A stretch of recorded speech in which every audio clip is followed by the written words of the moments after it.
ministério do Evangelho. É um ministério santo, cujas raízes não estão no mundo físico da terceira dimensão, mas na quarta dimensão. Isso se deve ao fato de nosso Deus ser espírito. Entretanto, o reino do diabo é também espiritual. Em Efésios 6,12, a Bíblia nos diz: pois a nossa luta não é contra os seres humanos, mas contra os poderes e autoridades, contra os dominadores deste mundo de trevas, contra as forças espirituais do mal nas regiões celestiais. Os seres humanos também possuem alma, ainda que a alma de uma pessoa esteja morta, a de outra está viva. Os seres humanos não existem apenas na dimensão física, existem também na dimensão espiritual. Dada a existência de uma dimensão espiritual, as pessoas e os pastores que focam seu ministério nas 3 dimensões do mundo físico estão fadados ao fracasso. Se um servo de Deus tenta seguir as instruções do mundo espiritual somente com a razão humana e o conhecimento obtido pelos sentidos do mundo da segunda e terceira dimensões, já começou com o pé esquerdo. Tal conhecimento, baseado somente nas 3 dimensões do mundo físico, não será suficiente no mundo espiritual. Portanto, cada pessoa, cada servo de Deus, não deveria tentar conduzir seu ministério baseado somente em seu próprio conhecimento, experiência, tradição e costumes em relação a este mundo físico. Em vez disso, deveria começar com um conhecimento que leva também em consideração o mundo espiritual. A única maneira de termos a verdadeira experiência da quarta dimensão é sermos guiados pelo Espírito Santo por meio da Bíblia, a palavra de Deus. Por essa razão, não podemos ignorar o tempo que uma pessoa creu em Jesus. Quando o cristão recém-convertido sobe a montanha para orar e recebe abundante graça de Deus, as pessoas pensam tratar-se de uma grande coisa, mas de fato não é. A pessoa pode estar temporariamente cheia do Espírito Santo, recebendo muita graça. Entretanto, uma vez que carece de conhecimento mais profundo a respeito do mundo espiritual, é um candidato ao tropeço e ao fracasso. Portanto, quando formos pregar o Evangelho, não devemos nos esquecer de que não pertencemos à terceira dimensão, mas à quarta. O mundo da terceira dimensão está sempre submisso ao da quarta dimensão. A linha pertence à primeira dimensão e está ao plano da segunda. Um plano está sob o domínio do espaço. O mundo e o espaço da terceira dimensão estão sob o domínio do mundo espiritual da quarta dimensão. Esta é a lei geral. Portanto, se uma pessoa, se um pastor, entra no ministério por motivos humanos, por experiência ou conhecimento, expõe-se à cobiça da carne, à cobiça dos olhos e ao orgulho da vida. Nesse caso, ele está destinado a fracassar em sua luta contra o diabo, porque isso pertence à esfera da primeira, segunda e terceira dimensões. Um caso pertinente é o das escolas missionárias que começam com boas intenções. Embora começam com uma boa causa, não demora para começarem a perder o foco. Em vez de ajudar os estudantes a terem um primeiro relacionamento pessoal com Deus, algumas delas só põem mais obstáculos entre os alunos e Deus. Muitos estudantes não têm um encontro com Cristo, pois veem muitos aspectos hipócritas daqueles com suposta fé, que somente produzem decepção em seu coração. Em outras palavras, muitas escolas missionárias começam com um bom propósito de levar muitos a Cristo e de glorificar a Deus.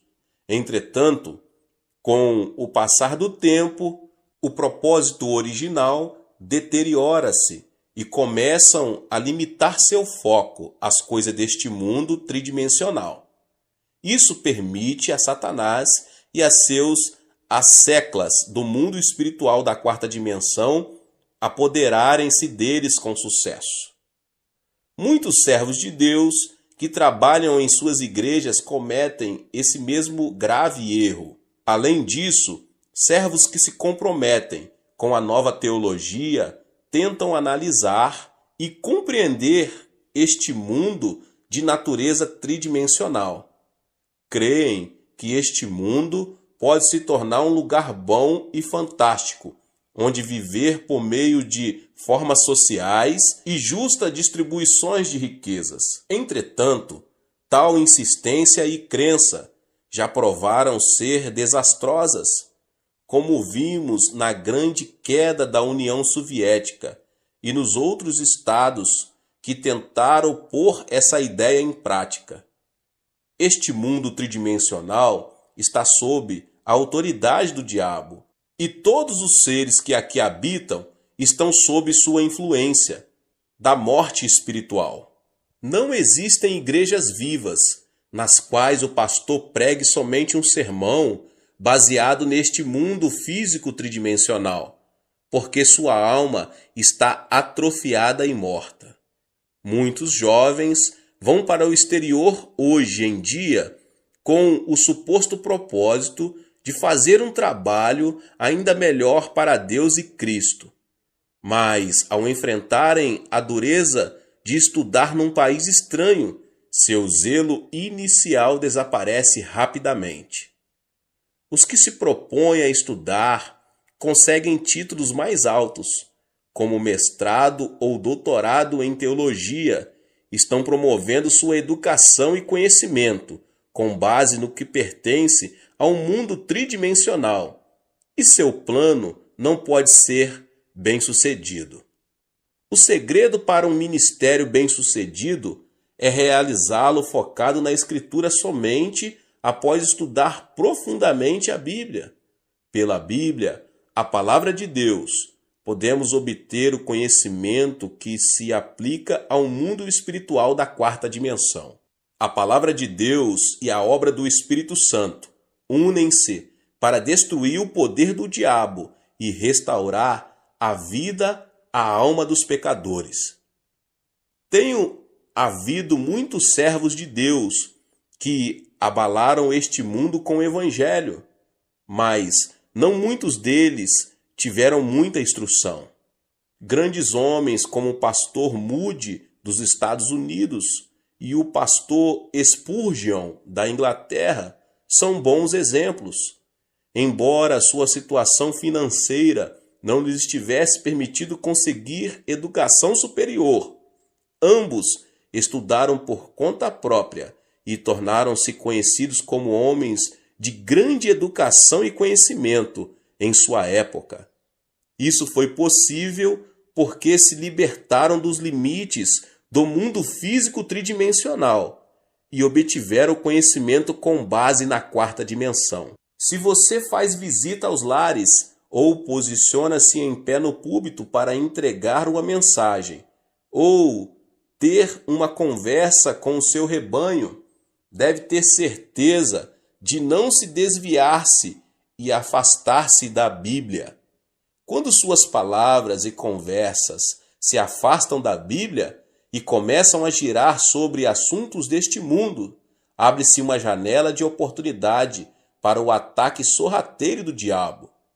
A palavra de Deus é a completa sabedoria de Deus, e somente ela pode vencer o engano do diabo. Quando se enfrenta o diabo com sabedoria santa, pode-se ser vitorioso. Mas, se você estiver armado apenas com sabedoria mundana, será derrotado pelo diabo. É maravilhoso esforçar-se e obter educação superior.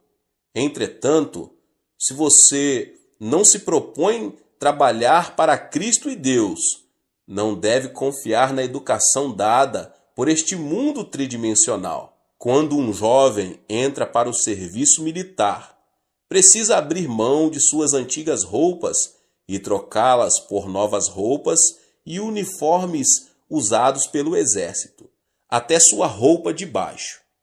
Da mesma forma, quando somos chamados para nos tornarmos servos de Deus, precisamos pôr de lado nossa educação e conhecimento deste mundo e trocá-los por uma nova vestimenta de conhecimento que vem do mundo da quarta dimensão espiritual.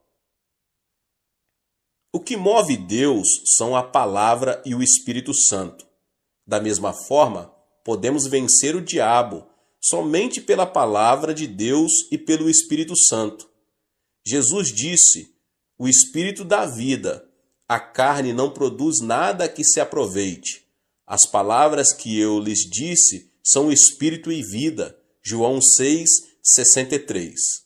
Por conseguinte, o que dá vida ao espírito do homem são a palavra de Deus e o Espírito Santo. Em Efésios 6:12, a nossa luta não é contra carne e sangue, mas contra as forças espirituais. Então, você não deve esquecer que o verdadeiro líder que está dirigindo o povo ao mundo da quarta dimensão. Não vivemos de acordo com as leis deste mundo, mas conforme as leis que se aplicam ao mundo espiritual. O Espírito de Deus reside em nós, assim como residimos no Espírito de Deus. Por consequência, podemos parecer tolos aos que vivem de acordo com as leis deste mundo, mas eles são os verdadeiros tolos. Se esquecermos que pertencemos ao mundo espiritual, devemos desenvolver continuamente uma mentalidade que nos adeque e aplique palavras apropriadas à nossa natureza espiritual. Assim como Jesus e o diabo são entidades espirituais, você e eu somos também seres espirituais. Mas, desde que a nossa luta é de natureza espiritual, devemos amarrar a autoridade do diabo e prover paz espiritual por meio do Espírito Santo, sempre que visitarmos lares cristãos novos convertidos. Cada pessoa neste mundo ou pertence ao Espírito Santo ou ao diabo. Não há exceção. Não existe meio termo. Os que creem em Jesus Cristo pertencem ao Espírito Santo. Os que não creem pertencem ao diabo. Assim, este mundo é um campo de batalha entre o Espírito Santo e o diabo. Nessa batalha entre Cristo e o diabo, você é um soldado espiritual. Quando você enfrenta problemas, oro para que você possa resolvê-los não pelo poder de sua carne, mas pelo poder concedido por armas tais como a fé e a oração. O uso da boca e das palavras, em vez da fé e da oração, certamente levará ao fracasso. Quando se usam armas da terceira dimensão, não há possibilidade de derrotar o diabo, que pertence à quarta dimensão. Quando entramos numa batalha espiritual com Cristo, devemos nos armar com a palavra de Deus e a oração. Se usarmos os meios deste mundo, certamente vamos perder. Use sempre a palavra de Deus e a oração ao realizar a obra evangélica e então produzirá frutos maravilhosos. O preparo espiritual leva a uma fé maior. Um dos métodos mais eficientes de testemunhar é falar de Jesus a um indivíduo. Embora dirigir-se a uma grande multidão e levá-la a Cristo seja às vezes necessário, uma abordagem mais eficiente para testemunhar é encontrar-se com uma pessoa e falar de Jesus a ela. Até mesmo nos tempos da igreja primitiva, seu grande crescimento ocorreu por meio de grandes cruzadas, mas por meio do testemunho pessoal. A taxa de mortalidade de crianças criadas em orfanatos é mais alta do que as criadas num lar normal. As crianças criadas pelos pais em casa tendem a ser saudáveis, tanto física quanto mentalmente. Da mesma forma, embora as cruzadas com grandes multidões possam produzir um impacto de encorajamento dos presentes, o crescimento espiritual mais estável ocorre pela comunhão cristã pessoal, culto nos lares e em células. Portanto, para a expansão do reino de Deus, não consigo enfatizar toda a importância dos trabalhos em células. Cada uma das células e distritos do qual você ficou encarregado compõe o reino de Deus. Por esse motivo, o seu sucesso em manter e expandir sua célula e distrito traduz-se na manutenção e expansão do reino de Deus. Quando você cuida de suas células, por favor, faça isso com a palavra de Deus e com a oração. Você precisa ensinar a palavra de Deus com esmero e oração. Se você não ora, nem medita profundamente sobre as Escrituras, não pode ansiar por ensinar outros. O líder não pode fazer sua congregação crescer, além de sua própria espiritualidade. Por isso, oro para que você, pessoa, pastor, possa produzir fruto abundante ao gastar mais tempo meditando sobre a Bíblia e orando.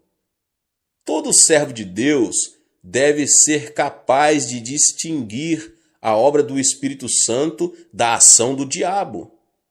Assim como a obra do Espírito Santo acontece com seriedade, o mesmo ocorre com a obra do diabo.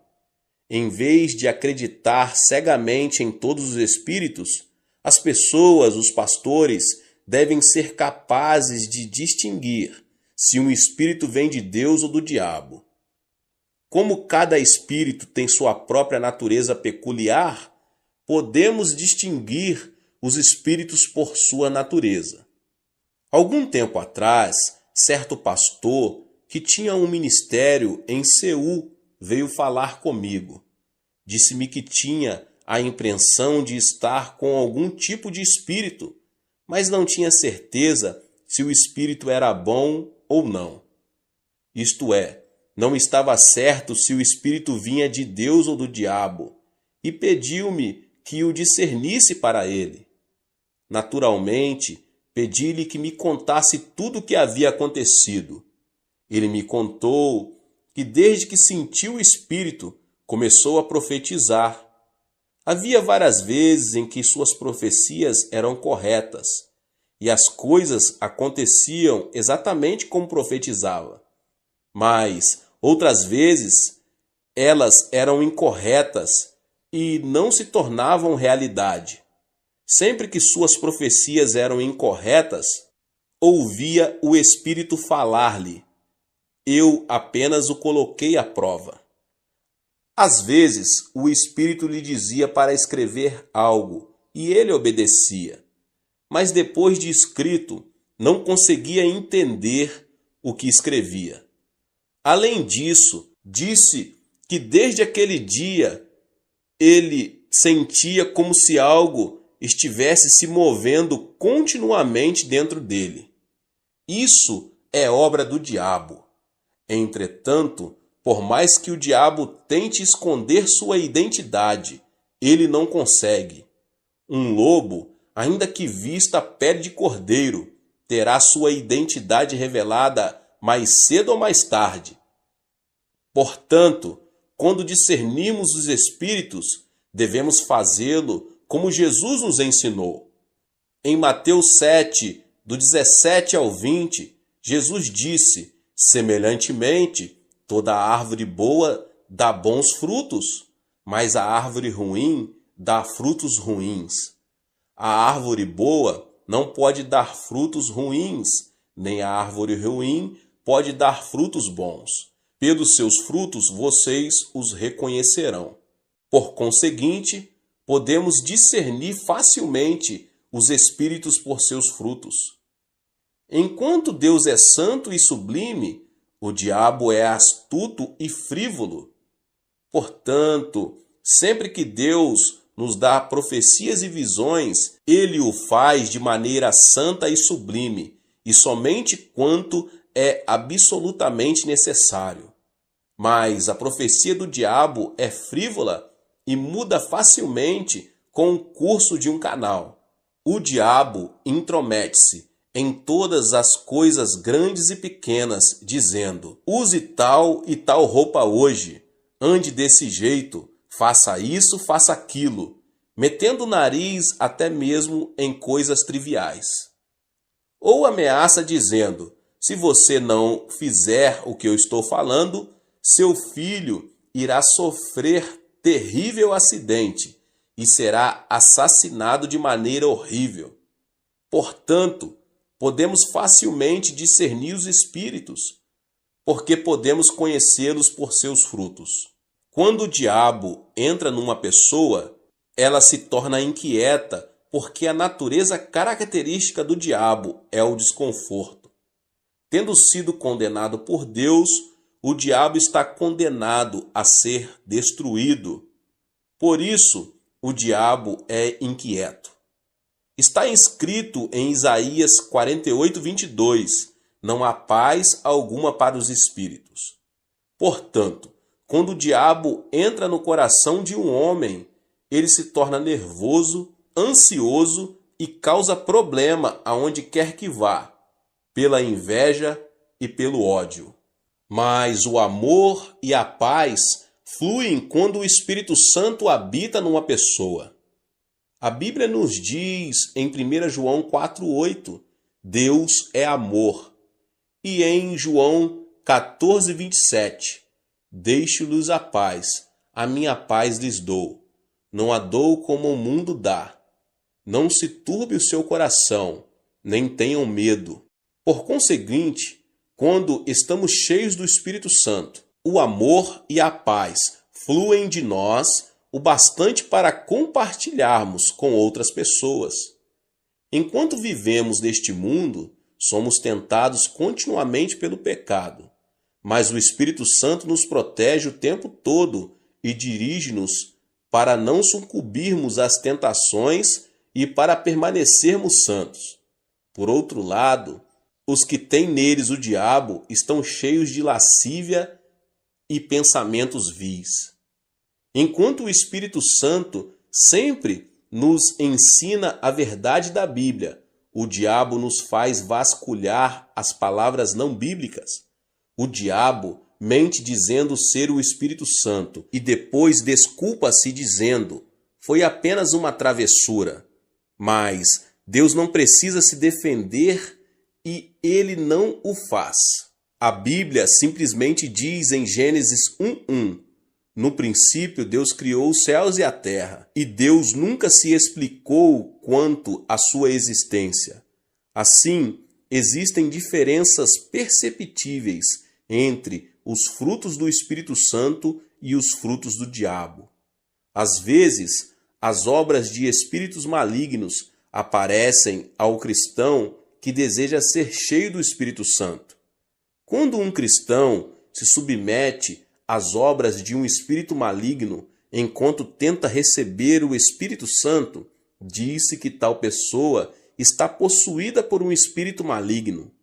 Entretanto, tal pessoa não está possuída por espíritos malignos. Dizemos que tal pessoa tem dois espíritos, o bom e o mau espíritos. A pessoa que tem dois espíritos não recorre àquela na qual residem juntos tanto o Espírito Santo como espíritos malignos, mas recorre àquela em que habita o Espírito Santo. Porém, a pessoa está temporariamente oprimida e sob a interferência de espíritos malignos. Assim, não podemos dizer que um cristão em quem trabalham dois espíritos irá inevitavelmente para o inferno quando morrer. porque essa pessoa já aceitou Cristo como seu Salvador. Se já aceitou Cristo, sua salvação não está em questão. Apenas esteve temporariamente sofrendo um ataque de perturbações do diabo. Portanto, precisamos aprender a receber com prazer a obra do Espírito Santo e rejeitar a obra dos espíritos malignos. Até mesmo quando rejeitamos a obra dos espíritos malignos, eles podem não retirar imediatamente. Lutam para permanecer e continuar seu ataque. Somente o trabalho constante do Espírito Santo os forçará a se retirarem, e isso lentamente. Na igreja em que a obra do Espírito Santo manifesta-se com frequência e de maneira poderosa, os espíritos malignos nem sequer encontram uma brecha pelo qual possam entrar. Na igreja em que o Espírito Santo manifesta-se raramente ou de maneira débil, podemos ver muitas obras de espíritos malignos. No passado, quando fui a várias províncias dirigir reuniões de reavivamento, vi muitas pessoas sofrendo a opressão de espíritos malignos. Na época, o reconhecimento sobre o Espírito Santo era insuficiente e o movimento do Espírito Santo não havia começado seriamente. Por consequência, havia uma ou duas pessoas em que o diabo agia, enquanto muitos eram cheios do Espírito Santo. Por isso, as pessoas ficavam às vezes com medo de receber o Espírito Santo. Ouvi certa vez falar de um pastor recém-saído do seminário, que foi iniciar uma igreja na zona rural e gritou para que as pessoas recebessem o Espírito Santo. Entretanto, em vez do Espírito Santo, hordas de espíritos malignos chegaram e deram naquele pastor o maior susto de sua vida. Desde então, ele desistiu de todo o movimento do Espírito Santo. Todos os servos de Deus precisam se dar conta de terem cuidado com o assédio do diabo, que sempre acompanha e tenta atrapalhar a obra do Espírito Santo. Mas quando o diabo assedia dessa forma, se os pastores ensinarem a igreja a enfrentá-lo com a palavra de Deus, ele irá embora.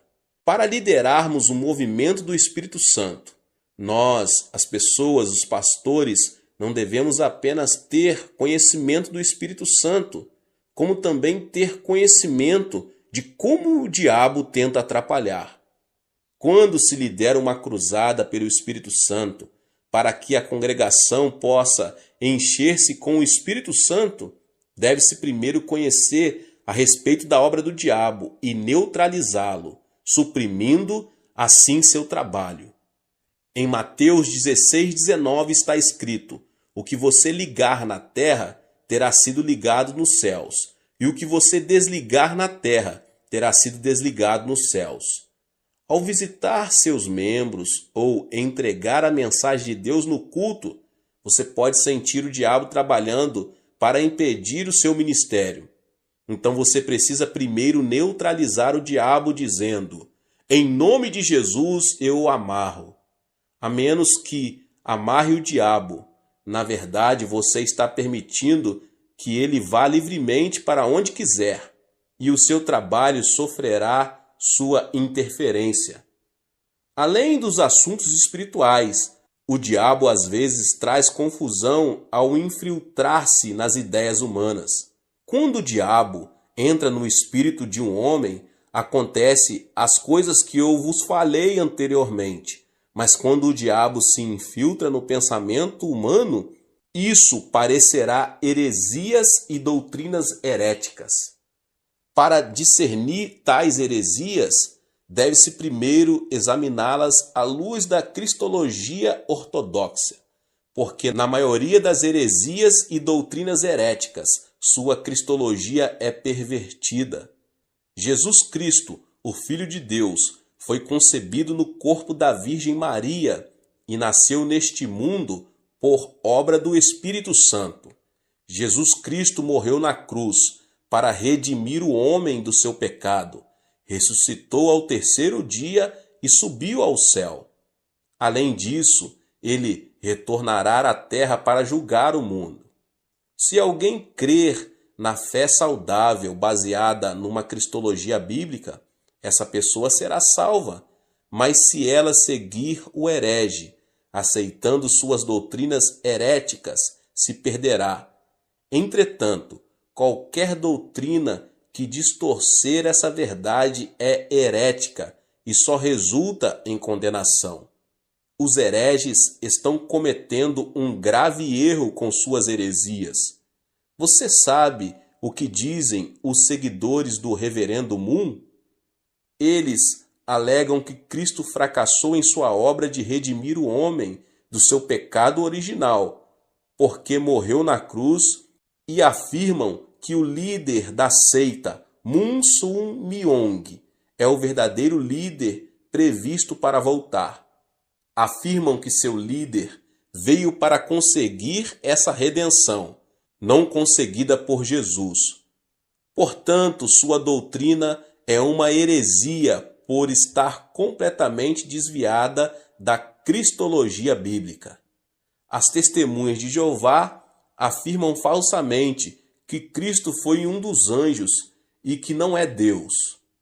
Os seguidores do movimento Só Jesus apegam-se à falsa alegação de que o Pai, o Filho e o Espírito Santo são todos Jesus Cristo. Todas essas doutrinas distorcem a teologia bíblica. Os iludidos e levados por tais doutrinas, no final encontram destruição. Não deve haver nenhuma concessão quando se trata da doutrina bíblica, da Trindade e de Cristo. Além do mais, para reconhecer os hereges e suas doutrinas heréticas, deve-se investigar suas doutrinas a respeito de Deus.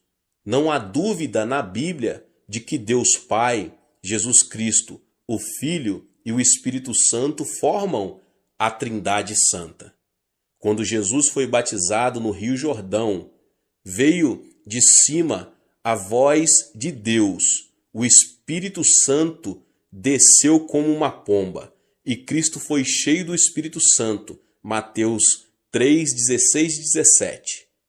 Quando o apóstolo Paulo orou a bênção, ele também disse: a graça do Senhor Jesus, o amor de Deus e a comunhão do Espírito Santo seja com todos vocês, 2 Coríntios 13, 14, comunicando que Deus é o Deus da Trindade. Está escrito também no Antigo Testamento, em Gênesis 1, 26, com respeito à criação do ser humano. Façamos o homem à nossa imagem, conforme a nossa semelhança. Quando o homem começou a construir a Torre de Babel, Deus disse em Gênesis 11, 7, venham, desçamos e confundamos a língua que falam, para que não entendam mais uns aos outros. Tal doutrina da Trindade, que ensina ser o Deus triuno formado de Pai, Filho e Espírito Santo, não foi invenção de um teólogo, é uma teologia a nós revelada na Bíblia. Entretanto, certas heresias e doutrinas heréticas negam essa doutrina bíblica da Trindade. Por isso, é muito importante reconhecer os hereges, com suas doutrinas heréticas, para estabelecer firmemente a doutrina da cristologia e de Deus. Satanás torna-se cada vez mais furioso com a passagem do tempo, porque ele se dá conta de que seu tempo fica cada vez mais curto. Portanto, os servos de Deus precisam ficar experientes em discernir as doutrinas heréticas para cuidar do rebanho a eles confiados. Deus abençoe a sua vida. Que palavra! Você que não é inscrito aqui no canal, se inscreva e ative o sininho das notificações. Deixe também o seu like e não esqueça de compartilhar este vídeo com mais pessoas. Deus abençoe e nos vemos nos próximos vídeos. Amém. Olá, meus irmãos e irmãs, sejam bem-vindos ao canal Vinícius Siqueira.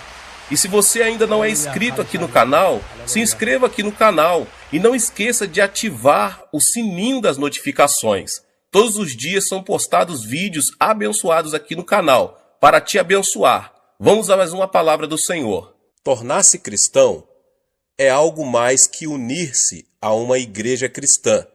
É muito mais do que simplesmente frequentar a igreja e receber o batismo em água. Ensina-nos a Bíblia que tornar-se cristão significa somente receber a vida eterna. Muitas pessoas têm um conceito errado a respeito do significado da vida eterna. Imaginam que vida eterna significa que vão viver por toda a eternidade no céu. Na verdade, a alma não morre, pelo que até o pecador viverá por toda a eternidade no inferno. Portanto, veja bem, aceitar a Jesus Cristo não significa apenas viver na eternidade. A palavra grega para a vida eterna é zoeaionion, que significa o tipo de vida de Deus. Você e eu temos a vida humana, que foi amaldiçoada por Deus com a pena de morte. Mas quando fomos a Cristo, nossos pecados foram perdoados, fomos purificados e o Espírito Santo veio morar em nós, trazendo às nossas almas a vida de Deus. Jesus Cristo é a vida de Deus. Quando Ele vem à sua alma, você passa a ter a vida eterna, a vida de Deus.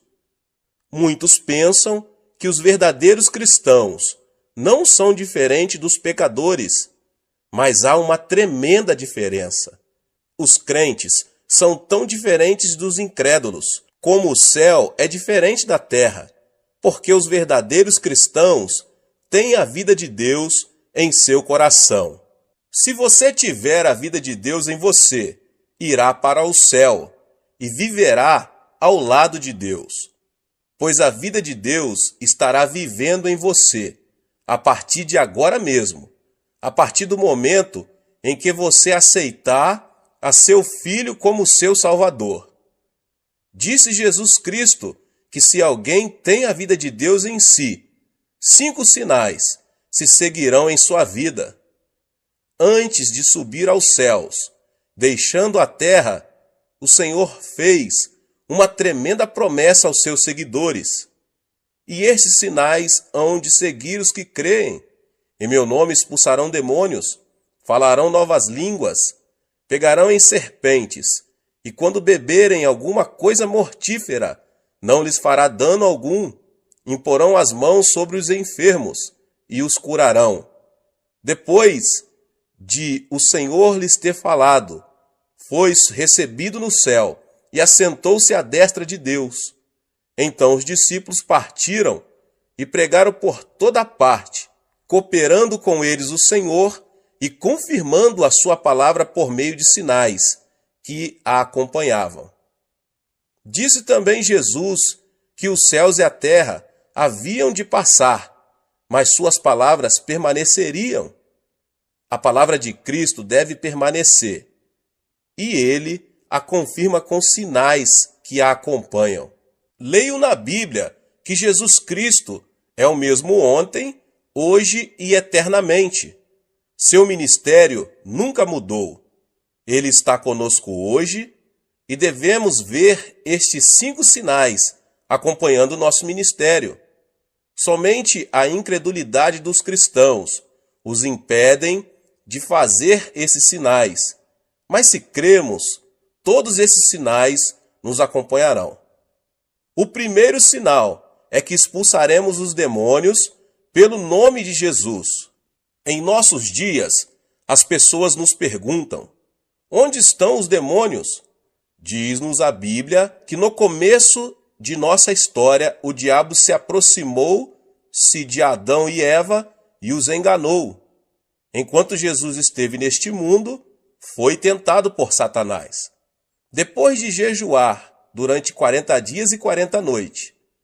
Quando ele se dirigiu à sinagoga para pregar, e por onde quer que ele fosse, Satanás o desafiava. E por onde quer que Cristo fosse, ele expulsava demônios. Em certa ocasião, ele disse a Pedro: "Para trás de mim, Satanás."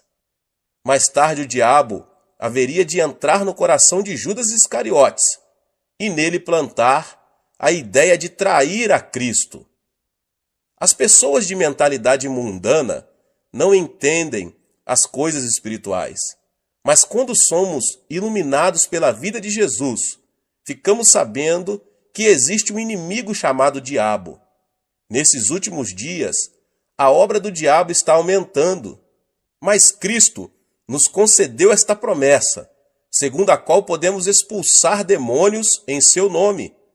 Diz a Bíblia que Cristo é a verdade e que sua palavra é a verdade. Os ímpios dizem que o diabo não existe, mas Cristo nos diz que existe um diabo e seus demônios para serem expulsos. As pessoas ímpias dizem que existe apenas a natureza humana, mas Jesus nos diz que o diabo causa a concupiscência da carne, a concupiscência dos olhos e a soberba da vida. Nós, crentes, devemos desafiar os poderes de Satanás. Eu estava pregando em minha igreja certo dia e estava no auditório a esposa de um famoso médico. Ela estava paralisada de um lado e arrastava uma perna ao caminhar. Depois de ouvir o evangelho, ela passou a frequentar a igreja com regularidade. Em certa manhã, ouvi o som de uma gargalhada estranha que vinha da igreja. Senti um calafrio percorrer minha espinha. Quando me dirigi ao local, vi aquela mulher rindo e zombando. Tão logo me dirigi a ela e coloquei minha mão em sua cabeça. Ela se pôs a amaldiçoar-me. Fiquei chocado, porque essa senhora era de educação refinada, formada em farmacologia, educada numa universidade de Tóquio. Eu não podia crer que ela estava proferindo aquelas palavras tão vis. Quando comecei a orar por ela, uma voz estranha começou a sair de sua boca. A voz me dizia que eles não iam sair dela. Então eu perguntei: "Quem é você?" Os demônios começaram a falar: "Temos vivido nela há mais de 10 anos. Muitas pessoas têm tentado expulsar-nos, mas não sairemos. E você não vai conseguir expulsar-nos." Foi quando constatei que aquela mulher estava possuída de demônios, pelo que, no nome de Jesus, insisti em expulsar esses demônios. Mas eles continuaram a desafiar-me e lutamos por mais de 8 horas. Em nome de Jesus Cristo, ordenei aos demônios que saíssem, mas eles continuaram a protestar, dizendo que de modo algum sairiam. Eu não havia tomado o desjejum pela manhã, nem havia almoçado, de modo que às 17 horas eu estava tão cansado que quase não conseguia falar, mas prossegui clamando: "Diabo, vá embora em nome de Jesus Cristo." A mulher também estava cansada, mas o diabo continuava dizendo: "Não, eu não vou sair." De minha parte, eu só não estava cansado, mas com muito medo, porque o marido dela era um famoso médico que trabalhava no Hospital da Cruz Vermelha em Seul. Não era cristão, e se me visse naquela situação, ele me processaria judicialmente. Em meu desespero, pus-me a clamar pelo nome de Jesus Cristo com maior fervor. O poder do Espírito Santo desceu sobre mim, e logo eu me vi cheio do Espírito, e me senti tão leve, como se eu estivesse esticado, bem na ponta dos dedos do pé. E novamente, com uma tremenda unção, ordenei ao diabo que saísse. De súbito, a mulher teve como uma convulsão e pôs-se a gritar. A seguir, desmaiou e ficou como morta. As pessoas ao meu redor começaram a dizer que ela estava morta. Mas quando eu a tomei pela mão e a levantei em nome de Jesus Cristo, ela se pôs de pé completamente curada de sua paralisia. Ela começou a pular e a louvar a Deus, e estando ocupada em demonstrar seu regozijo, o marido chegou. Ao ver a esposa curada, o homem se ajoelhou ali mesmo e entregou seu coração ao Senhor Jesus. Eu estive também dirigindo outra vez uma série de reuniões evangelísticas na Inglaterra. As reuniões eram feitas num teatro. As pessoas estavam endurecidas. Eu lhes pedia que gritassem aleluia, mas ninguém me atendia. Só faziam sentar-se e ficar olhando para mim, com cara de quem não estava gostando do meu sermão. De minha parte, continuei a pregar a palavra de Deus. No final do culto, quando pedi às pessoas doentes que viessem à frente para a oração, só uma garota veio.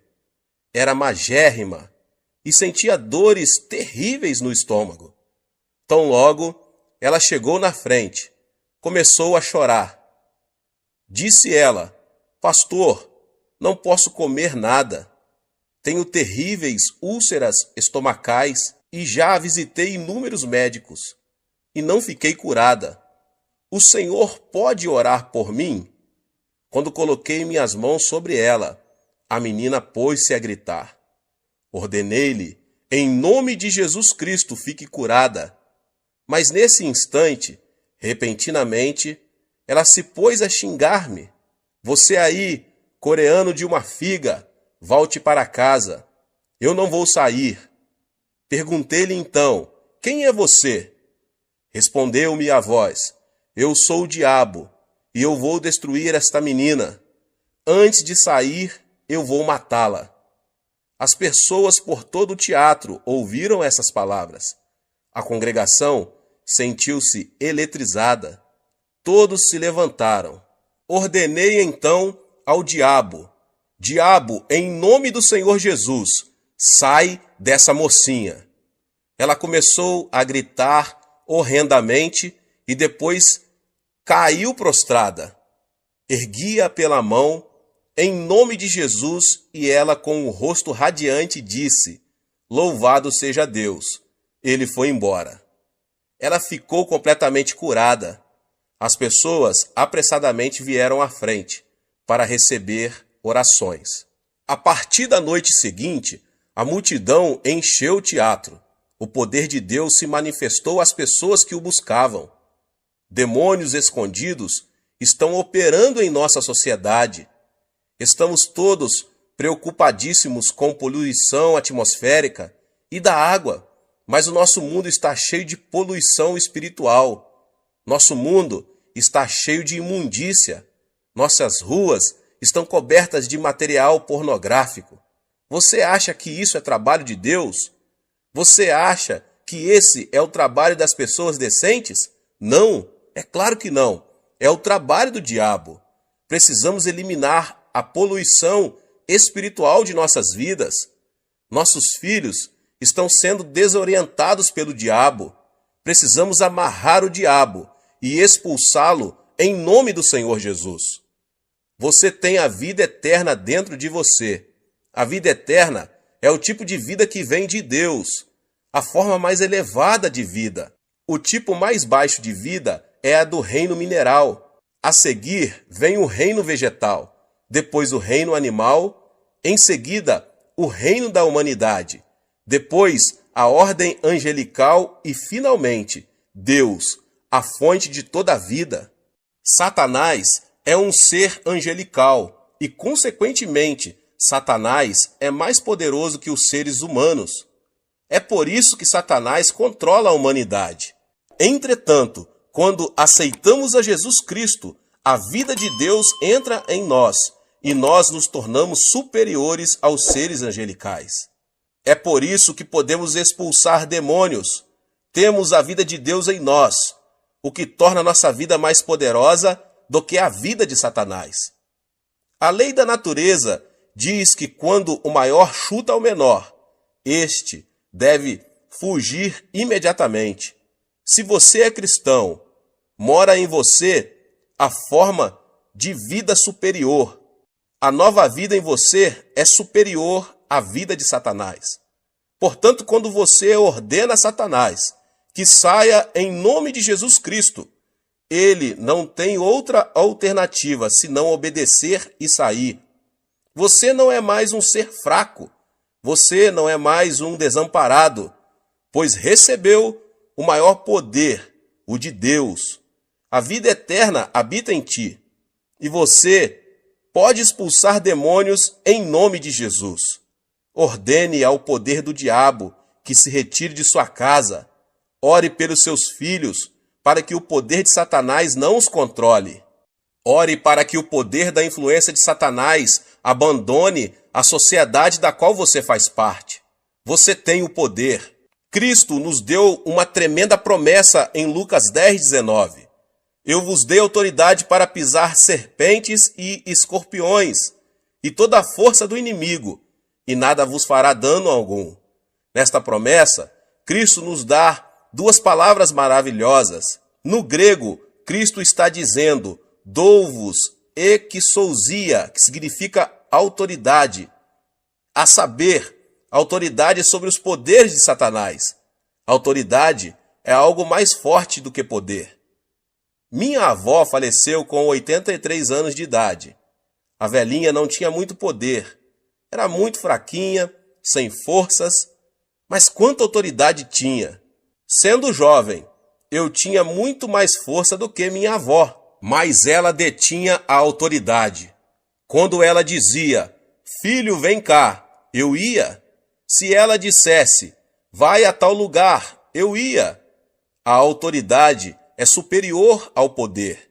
Disse Cristo, dou-vos exousia, a autoridade, pelo que você consegue prevalecer sobre o dunamis, o poder de Satanás. Utilize a autoridade que Deus lhe concedeu agora mesmo. Quer você se sinta forte, quer se sinta fraco, quer você sinta a unção, quer não, quer você se sinta maravilhoso, quer não, você detém a autoridade para ordenar a Satanás que saia. Satanás tem algum poder, mas a autoridade divina que você recebeu é superior às forças satânicas. Um policial está de pé numa encruzilhada. Ao aproximar-se um caminhão enorme, potentíssimo, muito mais forte do que ele, o policial pode fazer parar o veículo com um simples aceno de mão. Basta ao policial fazer outro aceno de mão e o caminhão vai embora. O caminhão tem potência, mas o policial tem autoridade. Diz a Bíblia que Deus deu autoridade, de modo que, ainda que Satanás tenha poder e se aproxime de você, se você conhece a palavra de Deus, você pode dizer, sai, vai embora daqui. Satanás está destinado pela lei de Deus a obedecê-lo, porque você tem autoridade. Diz a palavra de Deus que você é o vencedor agora. A vida que está em você é mais poderosa que a do diabo. Por isso, não diga que você é mais fraco. Jamais diga que você não consegue expulsar demônios, mas diga que tem tanto poder como autoridade, visto que a Bíblia assim diz, em meu nome expulsareis demônios. Certa vez eu estava no sul da Coreia e fui encontrar-me com um pastor. Eu o vi implorando e clamando em seu escritório. Quando abri a porta, vi uma mulher possuída de demônio, sentada no assoalho, enquanto o pastor implorava, dizendo, por favor, saia, por favor, saia. O diabo estava rindo dele. Disse eu ao pastor, se você apenas fizer cócegas no diabo, ele não vai sair. Devemos tratar o diabo como diabo. Você tem autoridade. Por isso eu ordenei ao diabo: eu venho a você em nome de Jesus Cristo. Replicou-me o diabo: eu sei que você não tem poder nenhum. Ao que eu lhe retruquei: sim, eu sei que nenhum poder tenho, mas eu tenho autoridade. No nome de Jesus Cristo eu lhe ordeno: saia. Imediatamente o diabo saiu, e a mulher se sentiu aliviada. Você tem a vitória. Não tenha medo de Satanás. Nós podemos expulsar o diabo. Este é o primeiro sinal dos que se seguiriam como promessa feita a você. Em segundo lugar, disse Jesus que em seu nome os crentes falariam em novas línguas. Diz a Bíblia que quando os primitivos cristãos receberam o batismo no Espírito Santo, eles falaram em línguas. Quando o pecador se converte, o Espírito Santo vem habitar nele. Mas quando essa pessoa recebe o batismo no Espírito Santo, o Espírito toma conta dele e flui através dele.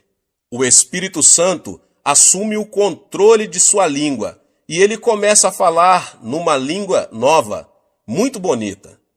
Eu próprio oro muito em línguas, mas a Bíblia nos ensina mais do que o uso de línguas desconhecidas, visto que quando nós nos tornamos cristãos, recebemos uma nova língua, isto é, uma nova linguagem. Quando estávamos no mundo, falávamos a linguagem mundana, mas quando nós nos tornamos cristãos, passamos a falar de novas coisas. Começamos a falar a nova língua da Bíblia. Trata-se de uma língua celestial vitoriosa. Tiago nos diz em sua carta, inserida na Bíblia, que a língua é um órgão pequeno, mas capaz de controlar todo o corpo. Diz ele que podemos controlar um cavalo com um freio enfiado em sua boca, em que o piloto dirige um enorme navio numa tempestade mediante um leme. Até mesmo uma pequena fagulha pode incendiar uma cidade inteira. A língua também, embora seja pequenina, é tão poderosa que consegue controlar todo o corpo. Dizem os neurocirurgiões que o centro da fala de nosso cérebro controla o cérebro todo. Assim que é o que você fala controla seu corpo todo. Se você fala negativamente, tais coisas negativas controlam o seu corpo inteiro. Se você falar doenças o tempo todo, as doenças controlarão seu corpo. Se você falar de pobreza, a pobreza vai controlar todo o seu corpo. Aquilo que você fala é o que finalmente vai dar forma à sua vida e determinar seu destino. Pelo que você vai ter que vigiar sua língua. Você não deve jamais entregar sua língua a Satanás e falar negativamente. Não fale de doenças, de pobrezas ou de fracassos, nem daquelas coisas negativas que passam a controlar seu corpo e, portanto, seu futuro. O famoso fundador da missão do Congo tinha câncer no fígado e o médico lhe disse que ele não poderia viver por muito tempo. Por isso, ele saiu do Congo e voltou para a Inglaterra. Um dia, estando deitado num divã, tomando sol e lendo a Bíblia, seus olhos caíram em 1 Pedro 2,24, e ele leu: Ele mesmo levou em seu corpo os nossos pecados sobre o madeiro, para que, mortos para os pecados, pudéssemos viver para a justiça. Pelas suas feridas fostes sarados. Uma nova revelação veio ao seu coração. O médico disse que eu sou um moribundo. A Bíblia diz que pelas suas feridas eu fui curado. Devo acreditar no médico ou devo acreditar na palavra de Deus? É claro que eu devo acreditar na palavra de Deus. A partir deste momento, ele determinou a falar da forma como a Bíblia fala, e pela fé, ele declarou o seguinte: pelas suas feridas eu fui sarado. A palavra de Deus começou a controlar seu corpo, e esse missionário ficou completamente curado do câncer no fígado. Uma moça estava morrendo de tuberculose. O médico do sanatário chamou a mãe dela e pediu-lhe que levasse a filha para casa, para ela morrer ao lado da família. Por isso seus pais foram ao hospital e levaram a filha embora. Ela estava prestes a morrer. Conduziram-na para o apartamento onde moravam. Certo dia sua mãe estava passando roupa e a filha leu na Bíblia a passagem que diz: "Pelas suas feridas foste sarados." Ela gritou: "Mãe, vem cá, olhe esta passagem. Diz que pelas feridas de Cristo eu fui sarada. Se eu fui sarada, por que devo ficar deitada aqui? Traga minhas roupas e meus sapatos." Sua mãe replicou: "Oh, não, você não deve levantar-se, porque o médico nos advertiu muito bem que você deve ficar deitada." Replicou a jovem: "Mãe, será que Deus disse uma mentira? Você sempre me ensinou a crer na palavra de Deus. E a palavra diz que pelas feridas de Cristo eu fui sarada. Não devo crer nessa palavra?" A mãe trouxe as roupas pedidas e a filha as vestiu. A moça levantou-se e, embora gaguejasse um pouco, declarou: "Eu fui curada pelas feridas de Cristo." Sua língua começou a controlar-lhe o corpo todo. Ela se dirigiu à cozinha, cozinhou alguns alimentos e pôs-se a comer. Depois foi à sala para louvar a Deus. À medida que confessava que estava curada pelas feridas de Cristo, foi ficando cada vez mais forte, de modo que, dentro de uma semana, sentia-se muito bem. Ela foi ao hospital e, depois de passar por um exame médico completo, foi declarada curada. A palavra de Deus deve permanecer para sempre. O que você falar, vai obter. A Bíblia nos manda falar à montanha e ordenar-lhe que seja lançado ao mar, e isso acontecerá. A Bíblia contém 32.500 promessas. Pronuncie as promessas de Deus e você vai obter o que a palavra de Deus promete a você. Muitas pessoas estão pronunciando as palavras erradas. Estão continuamente falando de modo negativo. Falam de seus fracassos, falam de suas fraquezas, falam de sua infelicidade. Depois se queixam e ficam imaginando as razões porque são um fracasso e porque não há paz em suas casas. Ficam imaginando porque há tantas fraquezas em seu corpo. A razão é que controlam seu corpo com a conversa errada. Fale uma língua nova, fale a língua da Bíblia. Fale de redenção, de vida eterna. Fale que você foi sarado pelas feridas do Senhor Jesus Cristo.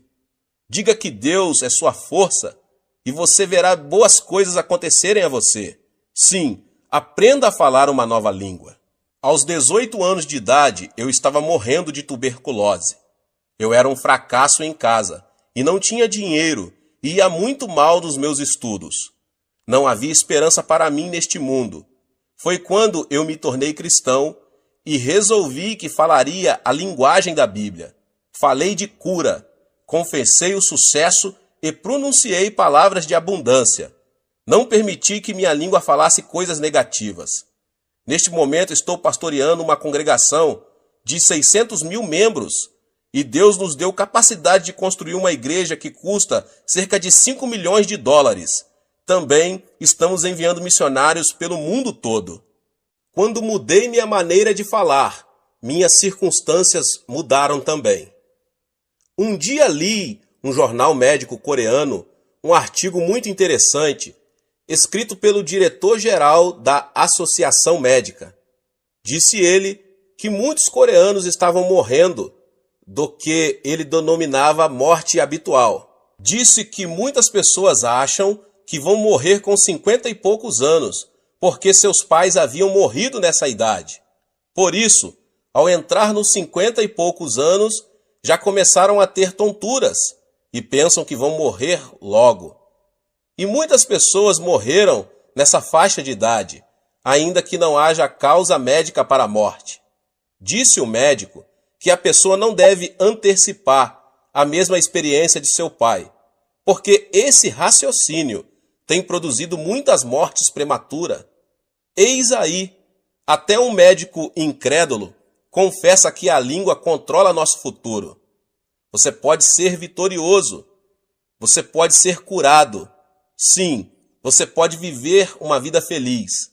Comece agora mesmo a falar a palavra de Deus e mantenha o tipo correto de conversa. Ponha as palavras certas em sua boca. Fale uma nova língua. Em terceiro lugar, a Bíblia diz que os crentes pegarão em serpentes. Isso não significa que devemos andar por aí pegando em cobras. Só um louco faria isso. Serpente aqui significa Satanás. A serpente chamada Satanás chegou a Adão e Eva no jardim do Éden e seduziu-os, fazendo-os voltar-se contra Deus. Nós, seres humanos, somos feitos de corpo, alma e espírito, mediante nossos 5 sentidos, pertencentes ao nosso corpo físico. Nós nos comunicamos com o mundo. Portanto, nosso corpo é mundano. Nossa alma é nosso verdadeiro eu, nossa verdadeira personalidade.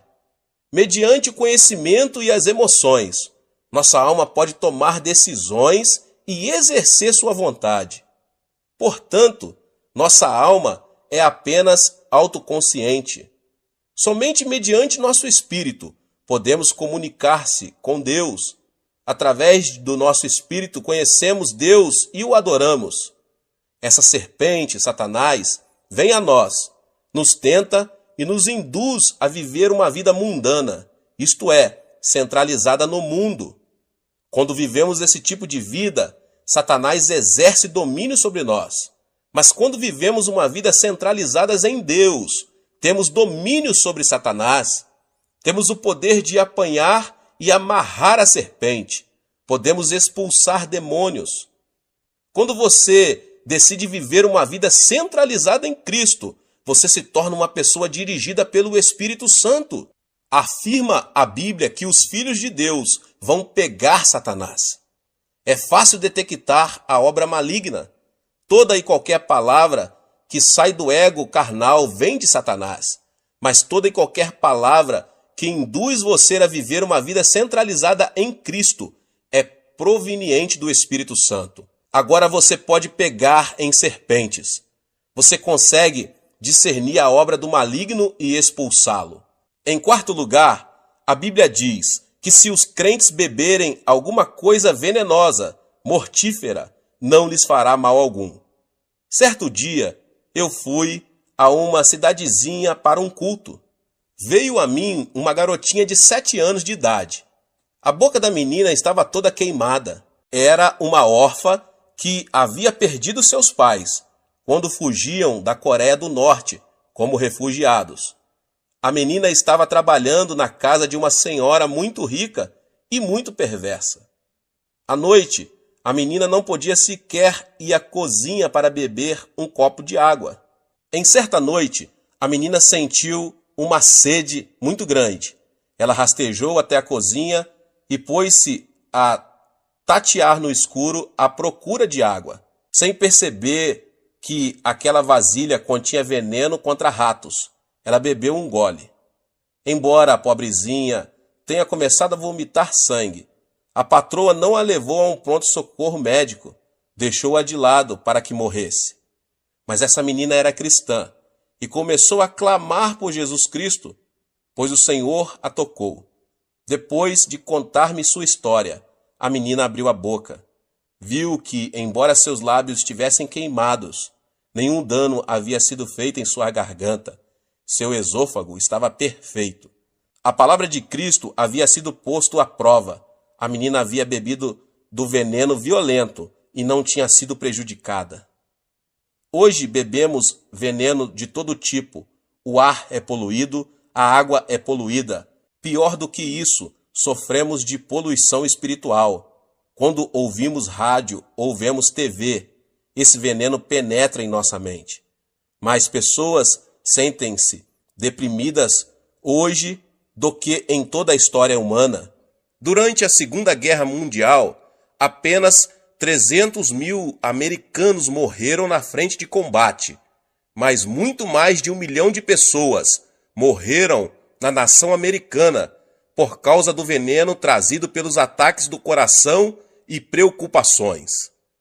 Mais pessoas morreram hoje no mundo inteiro por causa do medo e das preocupações do que por outras coisas. Diz a Bíblia que no nome de Jesus Cristo nós podemos livrar-nos deste poder venenoso. Quando você se ajoelha e ora em nome de Jesus Cristo, o espírito de medo o abandona. Você se livra desse veneno espiritual e passa a ter paz e alegria pelo nome de Jesus. Às vezes, quando chego em casa depois de um dia duro no escritório da igreja, sinto-me muito estranho. Minha esposa parece irritada, meus filhos parecem agitados demais e eu fico aborrecido. Parece-me que estou disposto a ter uma briga com minha mulher e que meu lar todo está envenenado. Quando eu era um cristão inexperiente, minha esposa e eu costumávamos ter discussões monumentais que duravam dias. Agora eu sei que existe um meio melhor.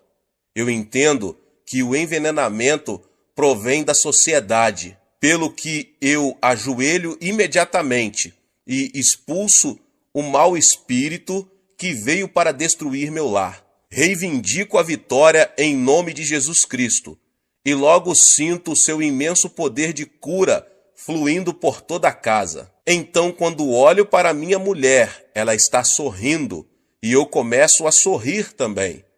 Apertamo-nos as mãos e nosso lar se torna cheio de paz. De tempos em tempos, você precisa de cura em seu lar. E Deus prometeu que você não sofrerá os efeitos do envenenamento. Basta que você invoque o nome de Jesus Cristo e reivindique a vitória, para que seu lar seja curado. Finalmente, a Bíblia diz que os crentes imporão as mãos sobre os enfermos e eles serão curados. Quando eu era menino, de vez em quando tinha umas brigas com os meus amigos. Nós nos esmurrávamos à vontade.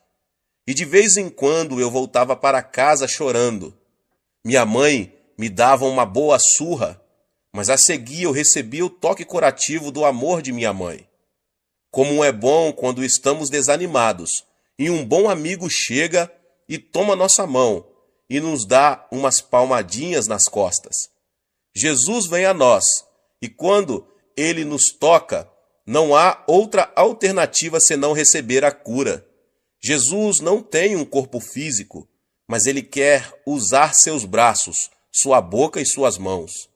Quando você impõe suas mãos sobre os enfermos, em nome de Jesus, o poder do Espírito Santo flui através de suas mãos e a cura se estabelece. Diz a Bíblia que quando você coloca suas mãos nos enfermos, eles serão curados. É a palavra de Deus que o diz. Depois de um ano após nosso casamento, descobri que minha esposa estava terrivelmente doente, com tuberculose. Ela já estava grávida. O médico pediu-me para praticar um aborto, mas isto era contra minhas convicções. Todos os dias eu impunha minhas mãos no corpo de minha mulher e sentia o poder do Espírito Santo fluindo através de todo o seu corpo, enquanto eu reivindicava a vitória. Após alguns meses, ela ficou completamente curada. Mas depois que nosso primeiro filho nasceu, ele começou a ter terríveis acessos de tosses e o médico não conseguia curá-lo. Todas as noites ele tossia quase ao ponto de asfixiar-se e o médico estava bastante preocupado. Então, em nome de Jesus Cristo, coloquei minhas mãos sobre ele e senti o poder de cura cobrir meu filho. Vez após vez, quando eu impunha as mãos sobre meu filho, eu sentia a vida de Cristo passar para ele. E logo, para espanto dos médicos, o menino ficou completamente bom. A vida de Deus habita em você. O Espírito Santo mora em você. E quando você invoca o nome de Jesus Cristo, em amor e fé, e toma a mão dele. Seu poder flui mediante suas mãos e os enfermos são curados. Que o poder de Deus inunde sua vida, à semelhança de um rio caudaloso. Esse é o outro privilégio da pessoa ser crente. A Bíblia diz que esses 5 sinais o acompanharão se você crer. Levante-se e tome posse da vitória. Use esses sinais para o benefício de seus vizinhos, para trazer libertação aos oprimidos, para a glória de Deus. Dê nova esperança e uma nova língua aos que estão desencorajados. Tenha discernimento na presença do diabo e expulse-o. Estes são privilégios seus como cristão, em nome de Jesus. Deus abençoe a vida de cada um que ouviu essa palavra do pastor David Poyong Cho. Se você não é inscrito no canal, se inscreva no canal e ative o sininho das notificações, para você não perder os vídeos que são postados aqui no canal todos os dias. Palavras de Deus para abençoar você, a sua vida, sua família. Compartilhe também com seus amigos nas suas redes sociais essa palavra, em nome de Jesus. Nos vemos nos próximos vídeos. Amém.